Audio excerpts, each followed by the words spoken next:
I bought a 2000 traxter, 2000 bombardier traxter 500 XL or XT, something like that. Electric shift and all that. The problem that I'm having is the one-way bearing went out on it. I've already done this once, but I just did the what is it? The spring adjustment, like one of these guys on YouTube recommended. I don't recommend that. I got one ride out of the damn thing before it started doing it again. So I just bought another one-way bearing, which is not the right one-way bearing, but we're going to see if this one-way bearing will work. The traxter has a lip that goes off to the back, and this is what came as the replacement for this bike. In the picture it showed that lip that goes over it right there, but whenever I got it, it didn't have it.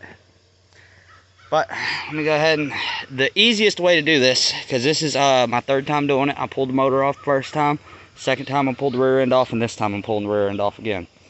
Easiest thing, takes a 17mm bolt right there,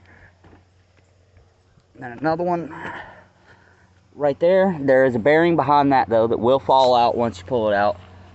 It's kind of annoying to keep it in there, putting it back on. But anyway, undo your brake line from right there. Undo your shocks. I don't know if this is how it's supposed to be set up. This is how mine's set up. But undo your shocks, and then don't be intimidated by that damn drive shaft. I'll tell you that now. The drive shaft scared the shit out of me the first time I did it, because whenever I pulled it out, there's a spring in it.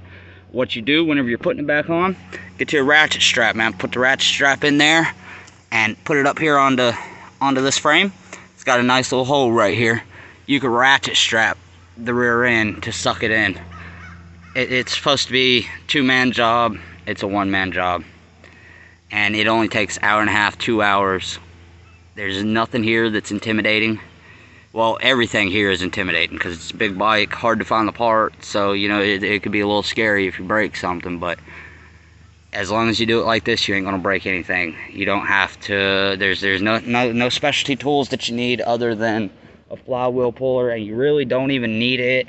You can tap the flywheel until it falls off, but with it having electronic shift and all that, I'd rather not be beating on the motor by the transmission and stuff. But yeah, I'll update this here in a minute. See, I've already got everything out, so all I've got to do is just, hell, I'll pull it out on video. It ain't no big deal. And there with that bearing that I was talking about, but yeah, look, see, it just slides right on out, just like this. I am gonna have to put this down for a moment so that I can move the rear end. Alright, so now the rear end's out. And here's that bearing that I was telling y'all would fall out. It fell out on me again. But it's very simple. The little crown goes in like that. Of course, clean it though after it falls on the floor. But yeah, that right there was, honestly, that's the hardest part about the whole situation, is pulling that off. And then, you know, you got your 8 mils that run all around it. You just got to drain the coolant. As long as you got the motor jacked up high enough in the back, you don't even have to drain your oil. It is recommended though to do an oil change afterwards, because you know there is going to be some water on the back side of the water pump by the oil and everything. So once you pull the case, you are going to get oil or water in your oil. But I think that's going to be about it for the first part. All right. So once you pull this cover off, this is what you're left with. This is what everything looks like back here. Your sprag clutch right back here. See how this gear right here is, it's all loose and everything. Well, of course this gear right here is loose because I got the pin out. Sorry, it's my first time messing with this thing since I've had it off. Yeah, that bearing's broke, I believe. But yeah, you just got to pull water pump alignment off. See that? Just kind of locks into place like so. Something along those lines. Looks like it was put on there wrong once or twice though. like it was put on upside down before. Or not upside down, but just the wrong way.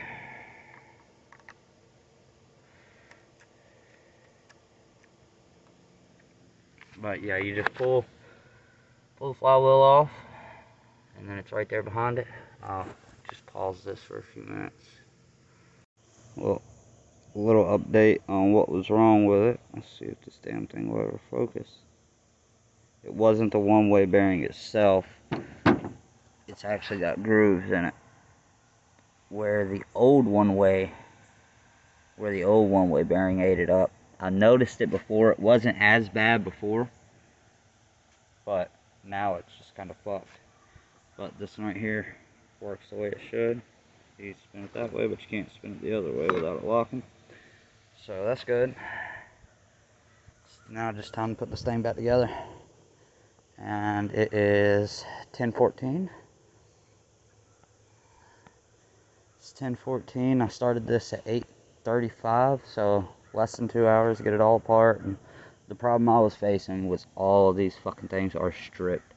So I had to smash a, what is this, a 1/4 down in it. I had to strip them out with, what is this? With a T40. I used a T40 to strip them all out, and then I beat a 1/4 inch down into it and brought them right out. And while you're in there, if you've got the parts available, it's a good idea to go ahead and replace the sprag clutch bearing.